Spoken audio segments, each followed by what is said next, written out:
ఇప్పుడు ఇన్ని రోజులు మీరు దొడ్డు బియ్యం తిన్నారు. కాంగ్రెస్ ప్రభుత్వం, రేవంత్ రెడ్డి గారి ప్రభుత్వం మీ అందరికీ ఈ రోజు నుంచి మీకు సన్న బియ్యం వస్తుంది. మీరు సంతోషంగా ఉన్నారా? సంతోషమేనా? బిర్యానీ రైస్ తాత మీ ఇంటికి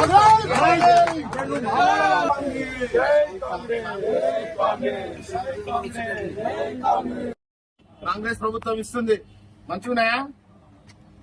చూడు చేపట్టు, నువ్వు పట్టుకో చూడు. మంచిగా తినాను. ఇన్ని రోజులు దొడ్డు బియ్యం వస్తుండే.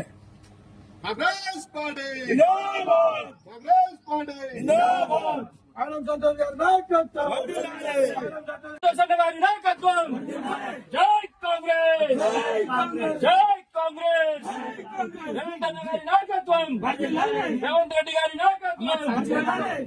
ప్రభుత్వం మీ అందరికీ సన్న బియ్యం ప్రారంభించిన ఈ రోజు నుంచి మరి గత 10 ఏళ్ల పాటుగా మీ అందరూ కూడా దొడ్డు బియ్యం వచ్చే వాస్తవమేనా? అడ్డగుట్ట ప్రజలు ఇప్పుడైనా గమనించాలి. కాంగ్రెస్ పార్టీ రేవంత్ రెడ్డి గారు ఇచ్చిన మాట ఒక్కొక్కటి ఎలక్షన్ ఏదైతే మాట చెప్పిండో ఒక్కొక్క పథకం మీ అందరికి అందిస్తున్నాడో, కావున కొంచెం లేట్ అయినా గానీ మరి అందిస్తుడు. గత టీఆర్ఎస్ ప్రభుత్వం 10 ఏళ్ళు లక్షల కోట్లు అప్పు చేసింది కాబట్టి కొద్దిగా ఆలస్యమైంది.